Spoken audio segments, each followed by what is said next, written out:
Um, my name is Professor Cindy Benshadler, and the topic today is Introductions and Conclusions. And if I could have a quick just show of hands, how many of you are here for English 1B? Anybody 1B? Okay, all right. 1A? Okay, 50? Lots of 50s, okay. 60A or 60B? ESL? Okay. It doesn't matter what level, it just helps me to have a good feeling. You can actually use this information no matter what level you're working at, but you might have questions for me that are specific to the kinds of assignments you're doing right now, okay? What we're going to cover today are understanding the purposes of introductions and conclusions, and also understanding the elements of them. What are you supposed to do in the intro? What are the elements of a conclusion? And then we're going to recognize the techniques and apply some of those techniques in introductions and conclusions. Okay. So I wanted to start off with my handy visual organizer here. So pretend that this is an essay. And what I kind of wanted to show you is that we're narrowing down, we're funneling and sort of pointing all the way into the body. So the introduction is leading you into the body. So it starts with what I'm going to call today the hook and reel.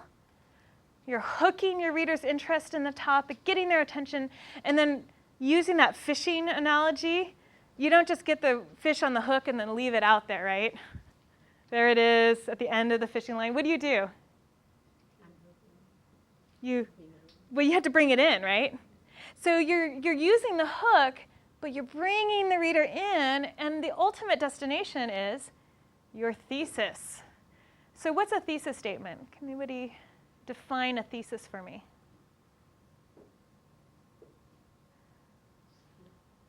What's that? It's your topic, but it's more than your topic. It's the controlling idea of your essay. You had a... Yeah. It's the main idea or the controlling idea of your essay. So this is really, really important. The hook should be aiming towards that thesis. So sometimes people have this great, really interesting attention getter that doesn't really lead to the thesis. So it doesn't do its job. The forecast, there are a lot of different names for this. Some people call it a map or a plan of development. This isn't always present in an essay, but it helps your reader know how you're going to organize the body. So I thought I'd at least mention that. The body itself is really the meat of the essay, and it's longer than the intro and conclusion, so ignore the proportions here. But the idea is that that thesis leads into the body supports the thesis, it flows from the thesis, and then we get to the conclusion, and we begin by revisiting the main ideas. Okay. We begin by reminding our reader, this is the point of the whole essay. This is what I was trying to get across to you. And then we still need to close. And so the phrase that I like to use for this, and a lot of teachers do, is, so what? Now we've read it, so what? Why should we care? Okay. So I want you to see the body is really important, but we're not really focused on it today. But remember that the whole point of the intro is to lead into the body, and the whole point of the conclusion is to sort of lead out and give closure to the body. Okay. So we're going to begin with introductions. Okay. And I said we'd talk about purposes. One purpose is to do what? Get attention. Yeah. And you want your reader to be interested. You want your reader to want to read on. Sometimes you need to provide some basic background information. That's not always true. The danger, of course, is starting to get into information that really belongs in the body of the essay. You've got to be careful about that. But sometimes your thesis won't make any sense if you don't give them a little background, right? And who is my 1B student again? Yes, okay. You often need to introduce the works that you're talking about, right? So if you have a thesis about Hamlet, but you haven't introduced the fact that you're talking about Hamlet, there's a problem, right? So that would certainly be something you would want to do. Another purpose is to lead smoothly into the thesis statement, and smoothly I'm going to emphasize, right? That if you have a hook, and no matter how interesting it is, if it's not directing your reader toward the thesis, it's failed to do its job. And then another purpose in an introduction is sometimes, not always, to forecast the development of the body, to give your reader a feeling about how you're going to develop it. So if you were going to talk about 3 reasons you want to major in business, you might list the reasons in order so that your reader knows, okay, they're going to deal with this reason first, and then they're going to move on to the next one, and so on. Not every essay includes that, but it's a common element of introductions, not necessary. So, what about the elements? 2 parts. We're really going to focus on the first part because this isn't about thesis development. That's another really important topic, and so you might come back if thesis statements are difficult for you. But the first part is grabbing the reader's attention and interest, and I have my little fishing guy.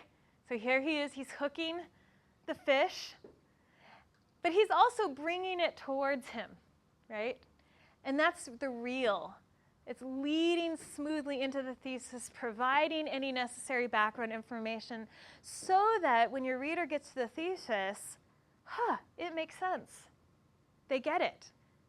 They don't necessarily know how you're going to support it yet, but they understand what you're aiming at in the essay.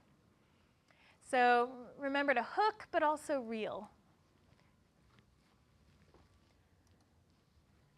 In the second half, or the end of your introduction, typically, you want to end with your thesis. This states your opinion, your claim, main idea, or controlling idea. I really like that language as well, about that topic. What's the point of your essay? What do you want to prove to your readers? What do you want them to understand at the end of the essay? The forecast can sometimes be part of the thesis. It sometimes comes right after the thesis. And sometimes it's not there, okay? But it's nice to know that it can be there. So I put in a little blueprint here because I think of the thesis and the forecast as sort of being like the blueprint of the essay. That you're telling your reader, this is how I'm going to build the essay. This is where I'm going with it. Any questions so far? We're good? Okay. So let's talk about hooks, because that's really where people tend to have the most trouble with intros. There are so many ways to do this. There are many ways to lure your reader in. I'm going to give you a list of a few, right? A few that you can pick from. You're going to find more. You'll see more as you read more, as you see other people's papers. But here are some favorites. How many of you have ever started an essay with a quote? You've done that? Good. Yeah, that works really well. What about a question? Does anybody use questions? Yeah. Those are great. Don't use 5 questions in a row. That gets a little boring and tiring. And again, the question should lead your reader to think about the topic. A shocking fact can be really useful at times, right? It could be a statistic that's related to your essay. It could be maybe a fact about when something happened or an event that happened. So that's another effective technique. Who's used that? You've used that in an essay? Good. Did it work pretty well? Yeah, good. Okay. Another way is to begin with a story or an image or a scenario. This could be a story from your own life, a story about a family member or a friend. It could be a story that's maybe from the newspaper, right? Or from your history textbook, just something you knew about. It could be a scenario that's not real, maybe a hypothetical story. When you say something's hypothetical, what does that mean?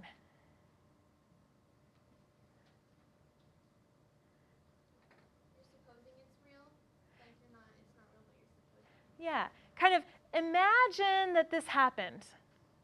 Yeah. Suppose this happened. That's a good way. A lot of times I tell my students to begin a scenario with something like, suppose you were living in the 1950s. What would your life be like? You know, or imagine you came home and this happened. And so that tells your reader right away, okay, this isn't a real story, but it should be believable. You don't want to have a story that's so out there, like, imagine aliens came. Well, that could work, I suppose. But you want to be careful that it's not too wacky, that your reader isn't saying, you know, come on, that's not possible, right? But I like beginning with stories. Another one is, number 3, it was really fun as well. You begin with the opposite, and you flip it around. Somebody told me, this is like the new slang I haven't learned, is that you call it flipping the script. I don't know. But the idea is, let's say you're going to argue against the death penalty. You might want to begin by showing why people are for the death penalty, showing you understand the other side's reasons, right? Or if you're going to talk about how community college and high school are different, you might begin with some of the similarities. But what you have to do then is you have to transition really carefully, saying, yes, even though there are these similarities, they're actually quite different, and then you would lead into your thesis. Or even though people who are for the death penalty have these good reasons, here's why we should abolish it. And so you have to be careful that you don't sound like you're contradicting yourself, because it can confuse your reader if it sounds like you're contradicting yourself. But it can be really useful, especially if you're making an argument that people might not agree with immediately. Right? It gives them a little bit of an opportunity to say, oh, they understand my view. And I think that's a fun way of, or even when you say, but this isn't true, then they want to read on to find out, well, why isn't it true? Okay. Number 4 is another common technique where you go from a broader topic and then you narrow down to your more specific topic. So I'm teaching a class right now where we're talking a lot about the 1950s, and we had a paper that was just about the family. And so they could begin by talking about the 1950s generally, and then narrow down to talking about the 1950s family. Or they could start with talking about family generally, and narrow down to talking about the 1950s family. Do you guys see? But you start with a broader topic and you funnel down into a more specific topic. And then number 5, begin with a review of important background information. And that was my 1B hint, was in 1B, or anytime you're doing really text-based writing, maybe you're analyzing a text. In 1A, there's a lot of that as well. You kind of need to introduce your sources. If your thesis is about a work that you're analyzing or evaluating, you've got to introduce them. The hint that I tend to tell my students is pretend that your reader is someone who has either heard of or maybe read the source a year or 2 ago. And so they're fuzzy on the details. You need to remind them, but you don't need to go into great detail. Just, oh yeah, don't you remember Hamlet? Shakespeare wrote it, you know, and just a couple of helpful hints to get them kind of where they need to be to understand your thesis. That's kind of a tricky one, how much information to include. And so that's something, there's no hard and fast rule. You just have to think about your audience. And you have to think, what would my audience really need to know? Obviously, if you think of your audience as your English professor, you probably don't need to include very much. But your English professor probably wants you to think of your audience as somebody who either hasn't read something or hasn't read it for a long time. Okay? So ask your teacher if you're not sure who your audience is. If you want to see some hooks in action, and just some really good examples, I have some bad examples, but if you want to see some good examples, if you go to Darling's Guide to Grammar, and this is the website up here, grammar.ccc.comnet.edu, the /grammar/intros.htm. There's a great overview of introductions, what you shouldn't do, what you should do, and then there are some examples. And that would be a good way if you feel like after this workshop you want more. That's a great place to look. Okay. How many of you have used Darlene's Guide to Grammar before? Good. It's a really wonderful resource, so if you haven't, look at it. It's got a lot of helpful stuff. I know some of you are writing. Do you want me to pause? Do you guys have it? Okay. All right, so I'll go. I do have a quick note. The hooks that I just mentioned can be used in combination. You could, I don't know if you noticed in the story I was telling you, you could begin a story and ask a question, right? Suppose you were living in the 1950s. What would you think if, you know? Try not to have 50 million hook techniques used in one introduction. And also remember that you're trying to guide your reader toward the thesis smoothly and logically. So you don't want to leap from one idea to the next, you know, where you're jumping around, because that's actually going to confuse your reader rather than lead your reader in. Okay. So that's why I have got my jumping guy. You don't want to make your reader jump. Okay. So we're going to play a game. You didn't know, you're getting a game. We're going to play bad hook, good hook. Okay. So I came up with a thesis because we're not really talking about thesis statements today. Community college differs from high school in terms of the levels of responsibility and freedom given to students. Okay. So this is a comparison contrast essay, right? And what are my two main subtopics? Yeah, responsibility and freedom. And am I focusing on similarities or differences? Differences here. So I'm doing mostly contrast. Okay. Now, I have some hooks that I've created, and they're bad hooks. So we're going to read them together, and then you guys have to tell me if there's something that's working well, what's working well, and then what's wrong, and how can we make them better. So you guys ready? Ready to play? Okay. So, might be a little short. That's not the real point. The purpose of this essay is to discuss the differences between community college and high school. Community college differs from high school in terms of the levels of responsibility and freedom given to students.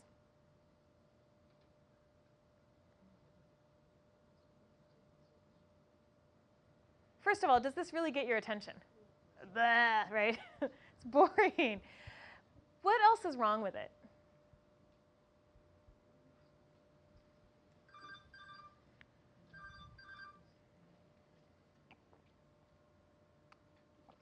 You have an idea? Yeah. We're announcing. The purpose of this essay is, or this essay will discuss, or in this paper I will talk about. Anything like a statement like that, take out.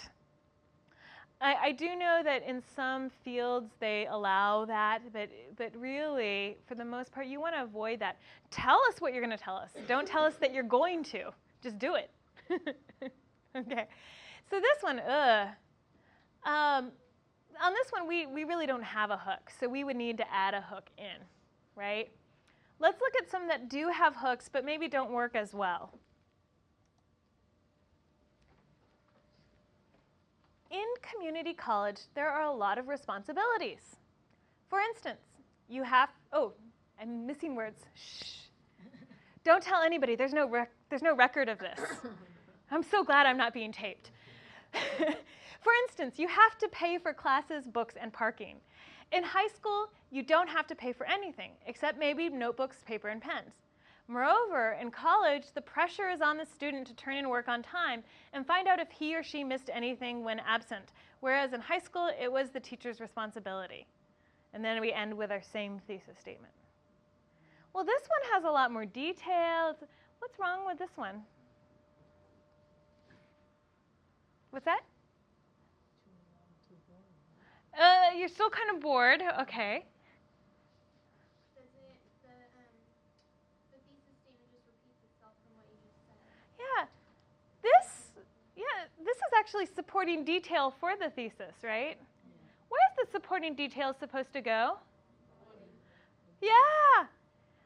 And yet, it's so often students feel the need, writers feel the need to put supporting detail in the intro.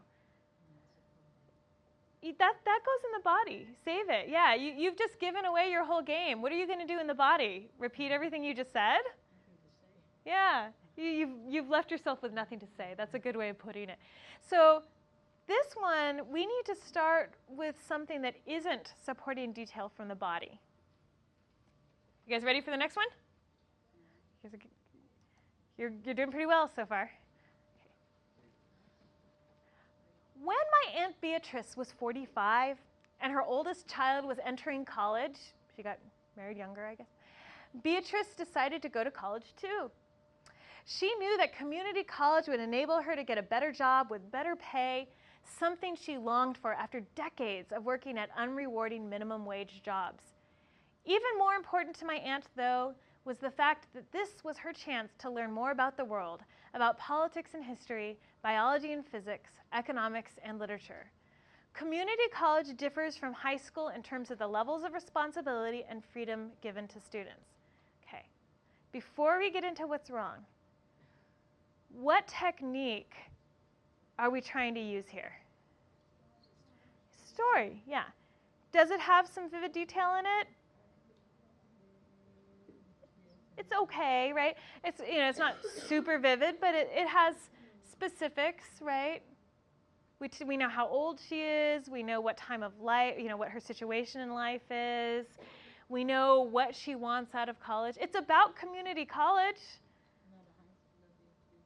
Nothing to do with high school. Does it have any? Yeah, so it doesn't really relate to the thesis, does it? It doesn't lead us in.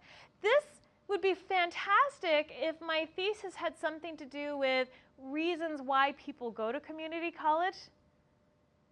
Yeah, if that were my thesis.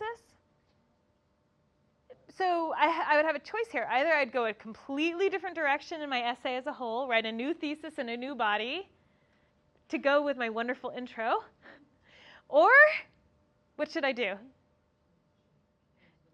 Yeah, have a story that relates to the thesis. Probably, what kind of story do you think might work better here? Since we're talking about the differences between high school and community college.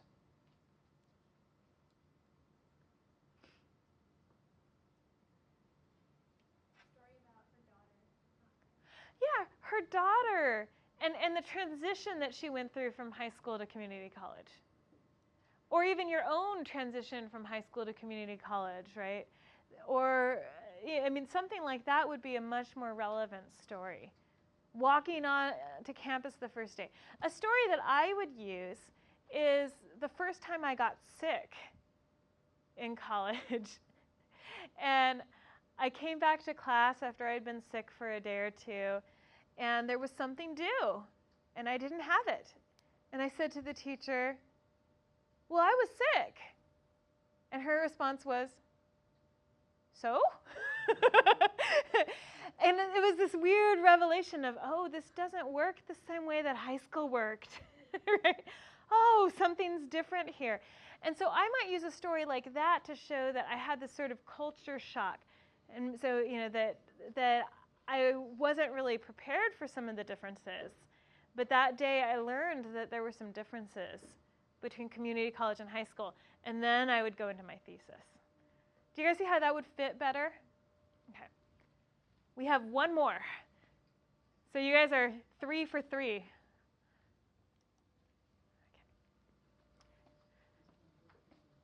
Community college is no different than high school. We see the same people who went to our high schools hanging out in the same cliques. Even some of the teachers are the same, teaching night classes at the college after finishing up at the local high school. Community college differs from high school in terms of the levels of responsibility and freedom given to students.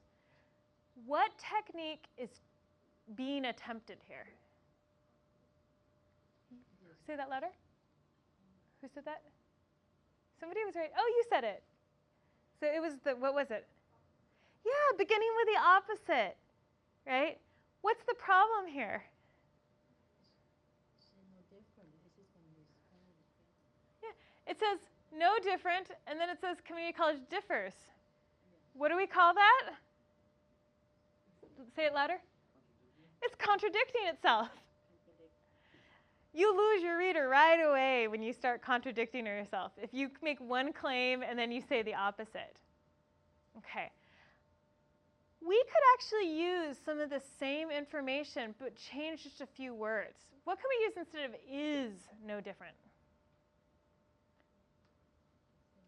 Seem, yeah. That's a great, right? Community college appears no different from high school on the surface. And I would probably add something like on the surface or at first glance. Or many people think community college is no different from high school. Because if I say many people think or seems or on the surface or appears, what am I telling you? Is it true? I'm going to show how it's not true later. So words like seems and appears always cast doubt on the statement. So if you're going to do something like this, you want to be careful about your word choice. On the surface, community college may appear no different than high school. We see the same people, right? You know, even some of the teachers are the same. However, community college differs, something like that. And you need a strong contrast transition when you're moving from the opposite to what you want to argue. And so I would add in something like however or however appearances are not always true. Something really strong to show that I'm changing directions. So, you guys are 4 for 4. So the prize, take your hand up in the air. Oh, come on, humor me. Okay, hand up in the air. Reach back this way. And pat yourself on the back. okay, that's your reward. Okay. So let's try this. Well, we might not have a chance to try all of these because I'm looking at the clock right now.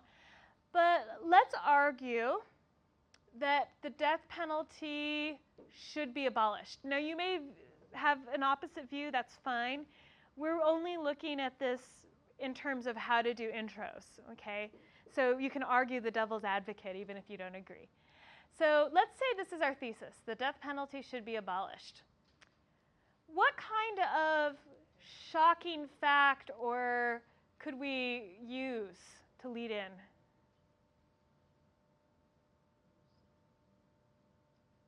Any ideas?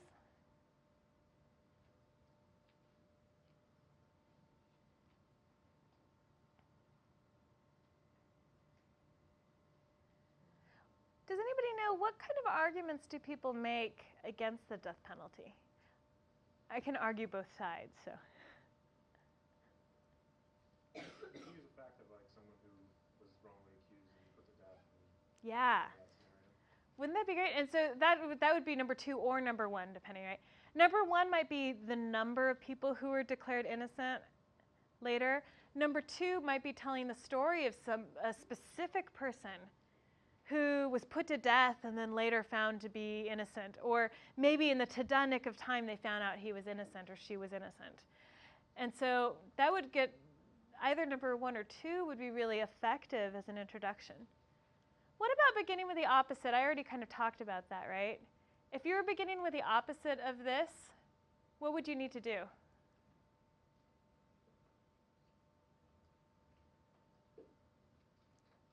Who do I need to convince? If I say the death penalty should be abolished, I need to convince the reader, and these are maybe the victims. That's possible. Also, I need to convince people who already disagree with me, right? I'm not writing this essay for people who already agree. Why would I do that, right? They already agree. I need to convince the people who don't agree. So if I were to begin with the opposite, I would maybe give some reasons why the death penalty should not be abolished. But I would have to do it, again, with careful wording, right? I would want to say, Many people argue that we need the death penalty to do these things, right? Many people argue, or some people believe, because I'm going to show that I don't agree later. But I don't want to say stupid people believe the death penalty is necessary, because that's going to alienate my reader. I want to say some people feel the death penalty is necessary as a deterrent to crime. They feel that.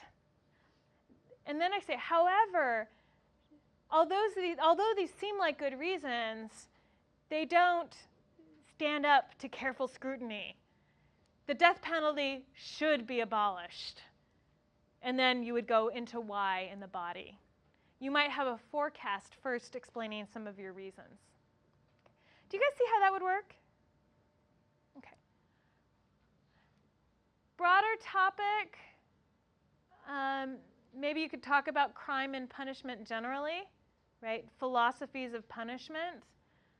A view of important background information might be where the historical debate has been. Or maybe there's a proposition on the books, or they're thinking about banning the death penalty. Or maybe there's somebody who's on death row right now. I think right now there's the, how do you say his name? Euler? Or I'm forgetting his name. The man who's been accused and convicted of setting the fires. I'm forgetting his name right now. But they're trying to decide right now whether or not he's going to face the death penalty because he's been convicted of arson that killed the 5 firefighters. So you might give some background information about why it's relevant at this time. Okay. Questions about introductions? Yes? How long do they have to be? Oh, that's a great question. And there isn't really an answer.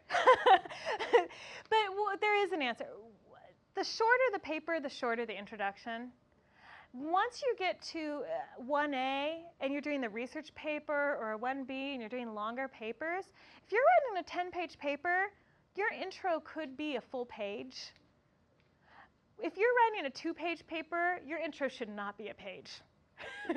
So, yeah, some teachers will give specific word counts or specific numbers of sentences.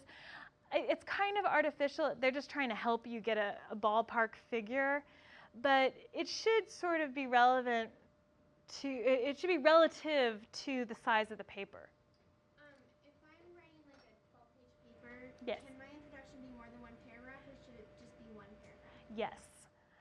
Now, some teachers, again, it depends on your teacher to a certain extent, but I would say it's perfectly legitimate to have a 2-paragraph intro. And one of them is probably having a review of important background information so you have a hook to get your reader's interest. And then the next paragraph is background information and thesis. That's a really common way to do it for the longer papers. You know, get your readers in, because these two, number 4 and 5, are not the most exciting hooks, but they're often necessary, especially in a research paper that's longer. To get my college degree, I had to write a senior thesis project, and it ended up being 90 pages, and mine was the shortest.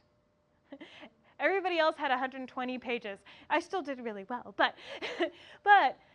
when I did that, I had a whole chapter introduction, right? My introduction was, 5 to 10 pages.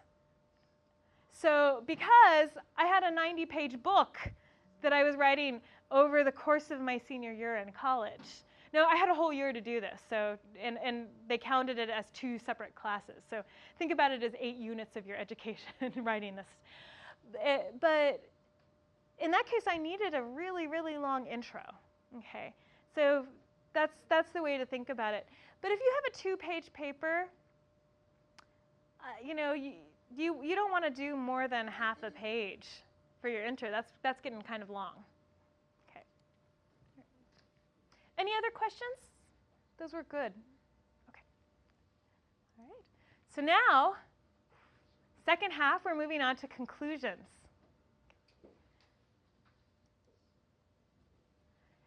And so our purpose, again, like we said at the beginning, is to remind your reader what the whole point of the essay was. Right? My mother always told me that what she learned when she was in school, which was tell them what you're going to tell them, tell them what you told them. And the whole point of that is not to be repetitive, but to be emphatic, to put emphasis on your main ideas, to make sure that there is no way that your reader is going to leave your paper not knowing what the main point was. So you want to emphasize it that way. Now, we have to try to do it without repeating the thesis, and that's the hard part. So we're going to practice that. The hint is think of re-examining your main ideas. And the reason I say re-examining is you're looking at it again, but now you have deeper insight. You're not just saying it again. That's challenging, so we'll play with it. Another purpose is to give your reader a satisfying sense of closure. That feeling that, this essay is finished, and I know it's finished. I don't have any loose ends that need to be tied up. I have a sense of the essay's significance. Why should I have cared about this essay? And why my time was not wasted reading the paper. Okay. And so those are the two purposes, right? Giving closure after you've reminded your reader what the main idea is. So what are the elements? Okay, so next slide is the elements. Am I going too fast? You guys are doing okay. The first element is revisit your main ideas or re-examine your main ideas briefly. Again, length was a really good question. Here, again, it depends on the length of your paper. If your paper is 2 pages, half a page conclusion is too long, probably. Right? Probably. If you had a 12-page research paper, your conclusion might be an entire page, a couple paragraphs. That's not unreasonable. Okay. You might have one paragraph where you revisit the main ideas and another paragraph where you do the next part, which is my favorite, because I like it. It sounds rude. There aren't that many times I feel comfortable being rude, but so what? Oh, I just got through reading this paper. So what? Why should I care? You don't want your reader to feel like this man. Oh man, I just wasted all this time reading this person's paper, and I don't care. So we want to avoid that. So we're going to talk about some techniques. And we're going to break this one up into talking about revisiting the main ideas first. So some techniques.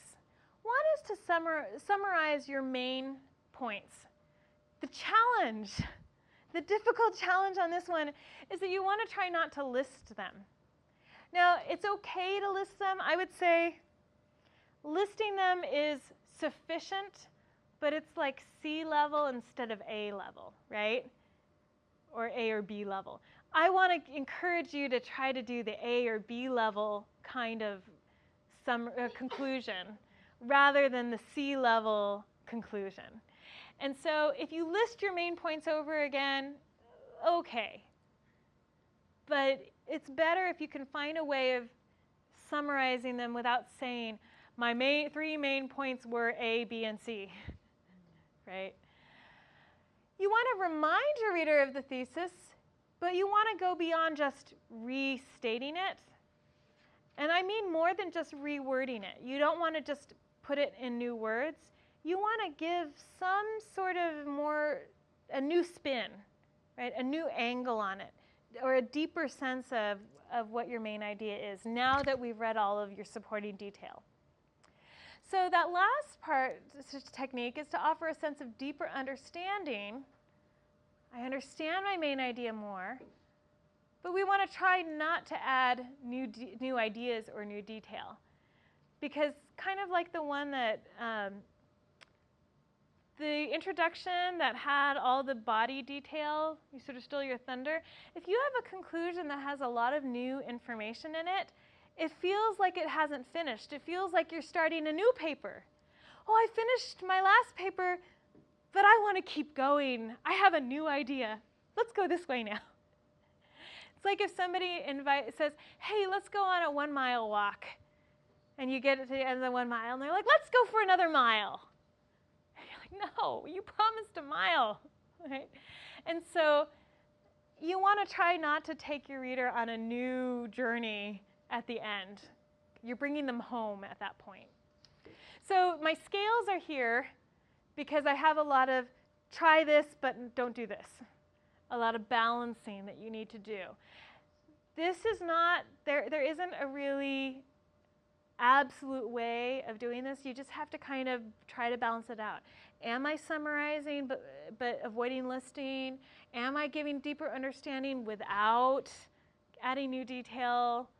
Try to balance those concerns out.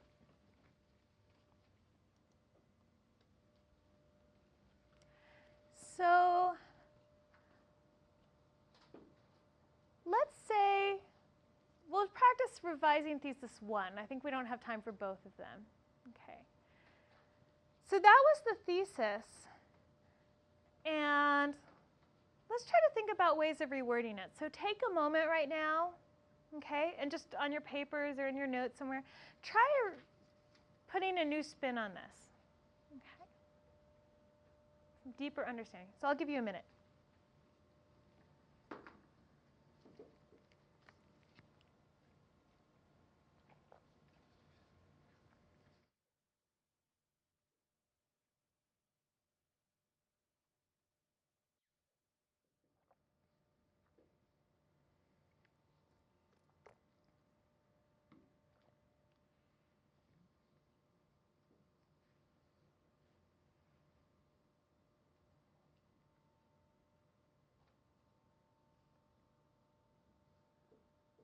Looks like some of you guys are working really hard.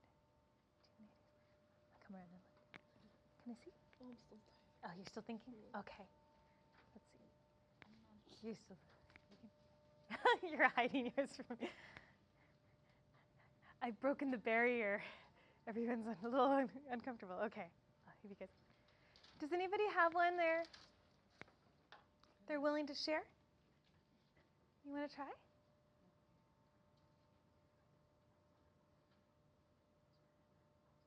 Do they have an example they'd like to share? Just maybe a different way of saying this. Here's a question. Maybe this will help out.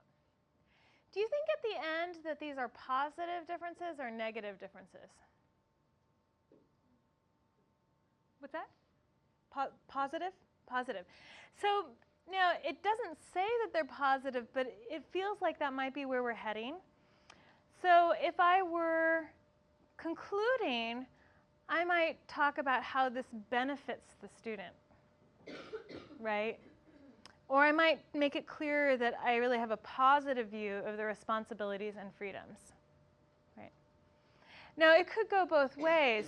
Certain thesis statements could either be really positive or really negative in the end when you get to that conclusion. You could say something that's kind of more neutral in the thesis, but by the conclusion, it's clear you're sort of swaying to one, or maybe that you think they're balanced out, that there are benefits and drawbacks to this.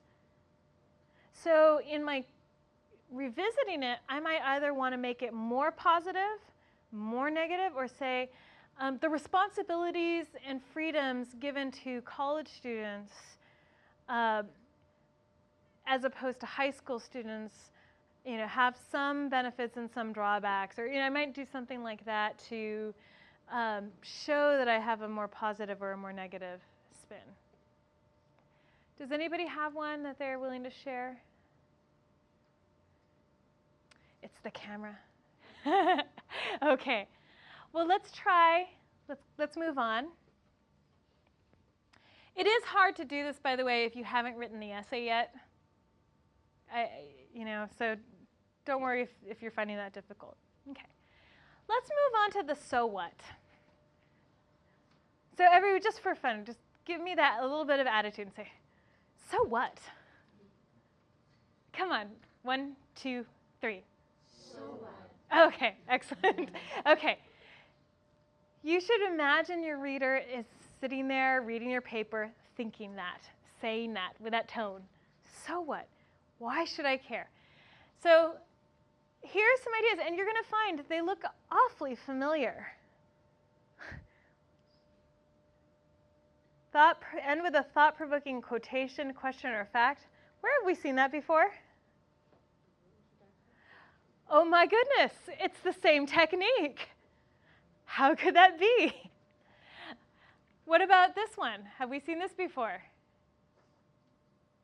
And with a story or scenario or image. Have we seen that already? Yeah, we saw that with the intros, right? Sometimes, if you begin with, let's say, a story or a scenario in your intro, sometimes you can finish it off in your conclusion. And that works pretty well. You don't have to have started with a story in your intro. You could just have a story in your conclusion. But some people do that really effectively. They begin with the story or the scenario, and then they end. Maybe they retell it under different circumstances. You know, and so maybe they have an image or a metaphor that they use in the intro, and then they use it again in the conclusion. And that gives you that feeling of closure because it comes full circle. That's really a nice technique. Okay. This one we haven't seen before. End with a call to action. Okay? And a call to action is possibly advice, but it could also be a, let's fight the good fight, right? Or let's stand up against the tyranny of these terrible people, or, write a letter to your congressman, right? Some sort of action, something you want your reader to do after having read your essay. And now you can do that in 1B as well, by the way, because let's say you're talking about a story and you learn some life lesson from the story. Maybe the call to action is applying that life lesson. And I've seen people do that with really good results. Another one is to end with a discussion of the consequences.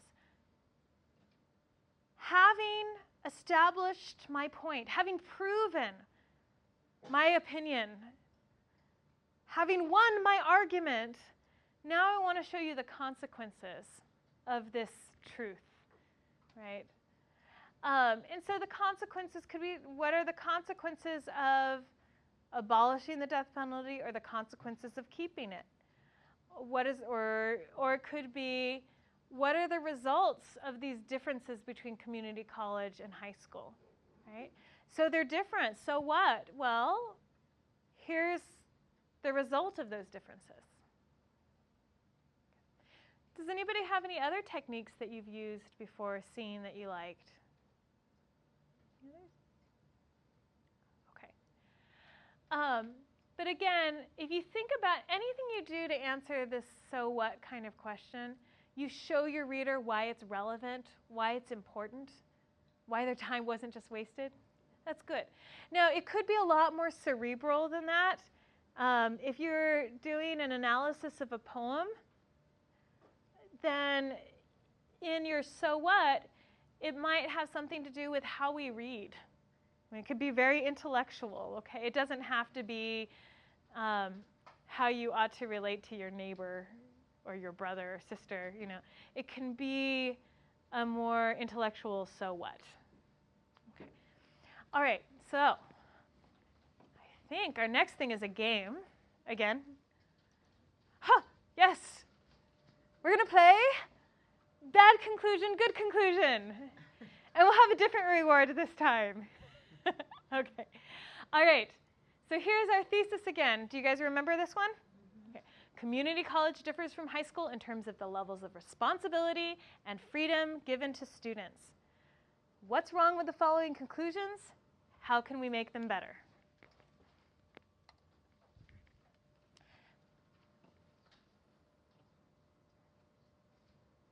Community college differs from high school in terms of the levels of responsibility and freedom given to students.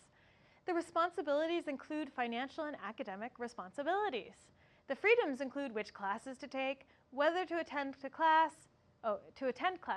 See, I told you. It's such a good thing this isn't getting recorded. And how hard to work. And this is actually, I put it in there to tell you, proofreading is so important. Okay, there are many freedoms and responsibilities in community college that don't exist in high school.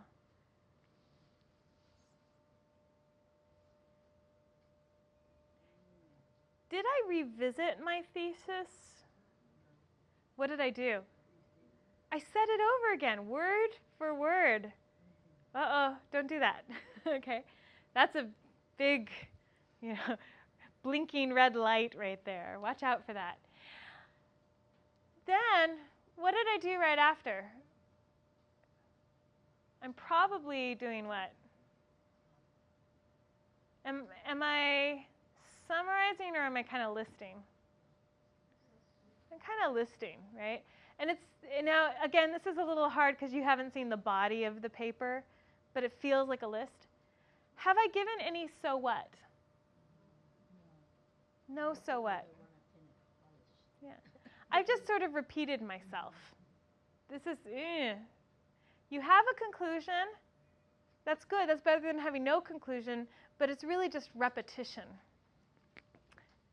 Good. Let's try this one. In conclusion, throat clearing. I always think of throat clearing when I hear in conclusion. In conclusion, despite or even because of the newfound challenges, community college gives the student opportunity to function as a mature adult rather than an immature adolescent. Furthermore, it also differs from high school in that there is a more diverse student population. Not everyone is in the same age group. In fact, there are parents and grandparents taking classes right alongside their children and grandchildren. There are also international students from countries all over the world. Therefore, community college gives students the chance to learn from a lot of different types of people. Now, this does some things that are better in some ways. In some ways, it's worse. Does it just restate the thesis? No. It does have the annoying in conclusion. I will warn you that most English teachers on this campus don't like in conclusion. You're nodding. Yeah, because my teacher did that to me. Yeah, he said in conclusion, it sounds like a speech, right? And that's the way I always think of it, is it sounds like you're clearing your throat and you're trying to end a speech. Your conclusion should feel like a conclusion without having to say in conclusion. It's not a terrible sin in writing to write in conclusion, okay? That's not horrible, but it's not really strong either. It does have a pretty decent revisiting. Maybe it needs to have freedom emphasized a little bit more. It seems like it's mostly responsibilities, but we'll let that one slide because it was late at night. But what's wrong here? What am I doing?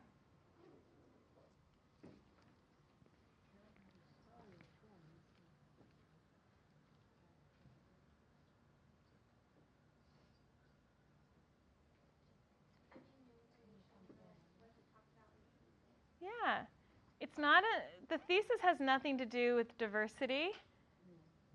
It's taking the paper in a new direction. Whoa, where are we going with this? So, in some ways, it's kind of a neat point, but it would either need to be taken out or included in the thesis and included in the body. But you would still need to write a new conclusion, even if you did that, right? So what happens sometimes is people think of a new idea at the end of their paper, and they include it because they get excited about that idea. So maybe I could say that the differences are freedoms, responsibilities, and diversity. And I could make a new thesis. So when you find weird things happening in the conclusion, one of the things I want to encourage you is sometimes you want to keep them but put them elsewhere. Maybe you need to revise your thesis and make this a body paragraph instead of using it as your conclusion. Or you need to take it out, right? But you have some choices. Often, I tell students, if they have a weak thesis or they have no thesis, it often appears in the conclusion. And the reason for that is sometimes as we're writing our paper, we get to the end, and now we go, now I know what I want to say. I heard the whole paper. Now I get it. Because a lot of times writing is a discovery process. And so as you're writing your paper and you're typing and ideas are kind of percolating like coffee, you know, they're brewing in your head and they're not all laid out ahead of time. When you get to that conclusion, they've all sort of brewed and they come together and you have this epiphany, this moment, aha, this is what I want to say. The problem is you can't leave it there. You have to bring it up to your introduction and your thesis. You have to put it into the body. So you have to revise the paper accordingly. Okay?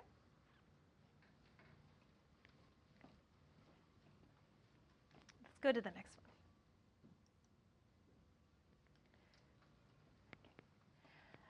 Despite, or even because of the newfound challenges, I'm using the same sort of revisitation of the thesis.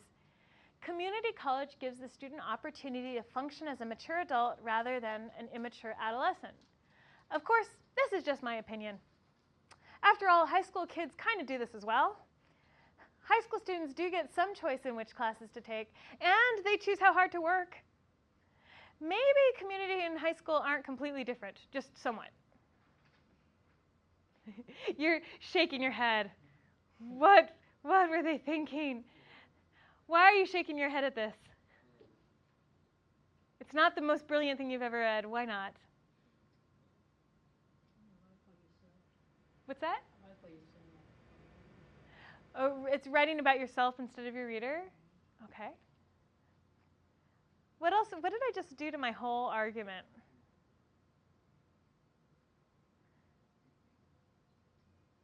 We saw it in the introductions as well. I opposed my own argument. I just said, oh, well, what do I know? I'm probably wrong. And I see students do this. You know, it looks funny up here, but it's like, oh, I don't know, maybe I'm wrong. I haven't decided what my main point is. I'm not sure. Well, you're the writer. You get to decide what you believe and what you're arguing for. So don't undercut your own argument. I mean, can you imagine during the presidential debates if Obama went, oh, but what do I know? You're probably right. And McCain said, no, you're right. I'm an idiot. What was I thinking? You must be right. Nobody would want to vote for either of them, right? So you want to make sure not to undercut your own argument. Okay, we have that same thesis, and then we say, it is in community college that one truly becomes independent, able to stand alone and ready to face the world. Don't miss this transformative time, or you may regret it for the rest of your life.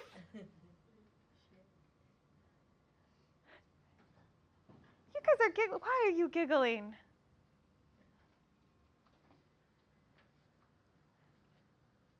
You can giggle. It's okay. But what's so funny about this?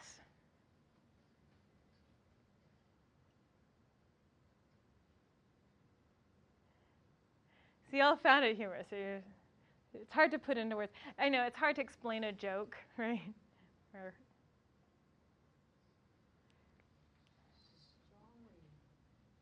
It's so strong, right? Yeah. This is so important. Now, I'm a community college teacher, so do you think I think it's pretty important? I think community college is pretty important, right? Do I think it's this important? There are people who, well, for one thing, there are people who don't go to community college. Maybe they go to a four-year university, right? Maybe there are people who go to through a vocational school and you know, for instance, they go through and they learn how to become a physical therapist and they never, or a mechanic or something else, they may not regret it. I don't think that every person who's not gone to community college is out there walking around saying, "Oh, foolish me, why didn't I go?" Right? Or that somehow you can't become an adult if you don't go to community college. That doesn't make sense. So what? Yeah, I mean, it is a so what, right? But it's so extreme. And sometimes in our desire to have a really powerful ending, we over exaggerate. We get overly sentimental. We make these big flourishes. Like, this is the most important thing ever. This will save the world if you don't do this. Oh, you know, you want to tone it down just a little bit, right? And then it'll be more effective. You won't make your readers giggle. It's too absolute. Too absolute. Yeah, that's a really good way of putting it. Yeah, good. Okay. Well, in case you have other questions about introductions and conclusions, I realized we didn't have as much time to practice as I would have liked. But Darlene's Guide to Grammar also has a conclusion and action. If you look at the same website, the only difference is instead of introduction.htm, it's endings.htm. But you could always just go to the site, the Darlene's Guide to Grammar site, and then find the part on, they have beginnings and endings for their introductions and conclusions sections. And so this is a fantastic resource. It's the same website, so if you wrote it down already, that's fine.